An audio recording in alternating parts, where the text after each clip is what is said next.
All right, hopefully this is the final day of this engine thing. Welcome to part 2. We have put the oil pan back on as requested by the salvage yard. And we had to start our day by shoveling the driveway and getting all that snow out of there so they didn't whine about not being able to get up to drive. Yes, one shovel at a time, but hey, at least it's downhill. Reading down through the comments about this, a lot of you guys get pretty uptight. Not all of you, but some of you guys get kind of uptight. Eric, why didn't you turn the engine over before you put it in the truck? You know what? I probably should have. But I got 3/4 of the way around with the torque converter bolts. In fact, I got 3 out of the 4 in before I found out that it was seized up like this. Yeah, I could have saved myself a lot of trouble had I taken the spark plugs out, maybe squirted some transmission fluid down inside the spark plug holes. I use transmission fluid because it has detergents in it, and it's really good at breaking up like maybe a rust ridge or something like that that might be in the cylinder. And spun it around a couple of times before I put it in the truck. That would have been a good idea. But guess what? I'm not perfect. And I'm not going to claim to be perfect. In fact, I'm anything but perfect. Those of you out there that have labeled me Eric the Car God and some such things kind of makes me a little uncomfortable because I know more than anybody that I am nowhere near perfect. But I try and learn from my mistakes. And that's the point. I make these videos and sometimes I make mistakes, but you get to see the mistakes. And I can tell you something, if you're thinking about being in the automotive field or if you already are in the automotive field, you want to do well, you learn from your mistakes. You want to do great, learn from the mistakes of others. That's why I'm here. So you have the opportunity to sit there in front of your computer or mobile device or whatever, watching me make mistakes. And that's okay. I'm going to do my best not to make mistakes. I'm going to do my best to give you the best information I possibly can. But it's not always going to work.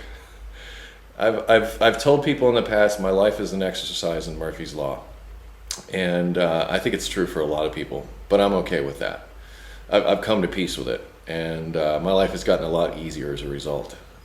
So I'm just asking you, yeah, you're right. I'm just going to come right out and say it. You're right, I should have done that. And oh well, but now I know. So let's move on. Let's hope these salvage yard people show up here soon because I've just spent about an hour getting ready for them. And the clock is ticking. And I would very much like to get this done today so that I can be home tonight.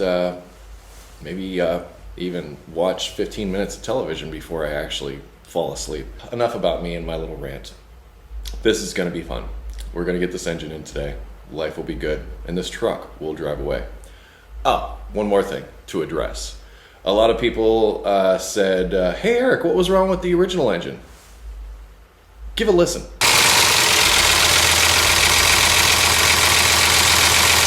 Okay, that kind of noise usually means that there's parts moving around on the inside. In addition to that, there was coolant in the oil. So it had a better day, and sometimes to repair something is actually more trouble than to replace it.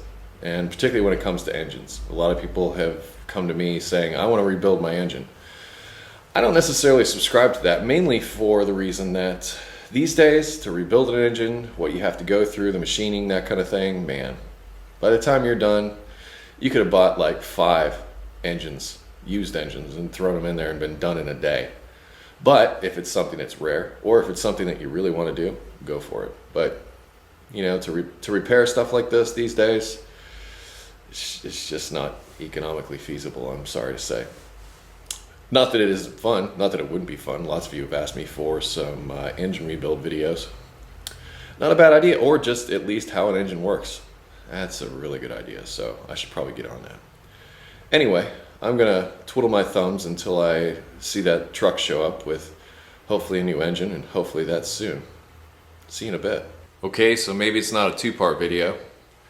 Maybe it's a 3-part video. I'm kind of wore out from this experience. I just want it to be done, want it to go away. That would be great. Salvage yard engine showed up, and of course this time I'm hyper aware of it because I don't want to relive the same experience. And I ended up sending it back, namely because the fuel rail was missing. As a result, what that left me with was spark plug wells that were full of water. Well, I shouldn't say water, they were full of ice. And those holes where the fuel injectors go straight into the intake behind the intake valves, which go into the cylinders.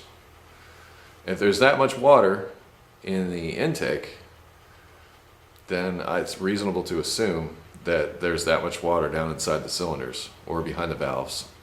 And as cold as it is right now, it's not water, it's ice.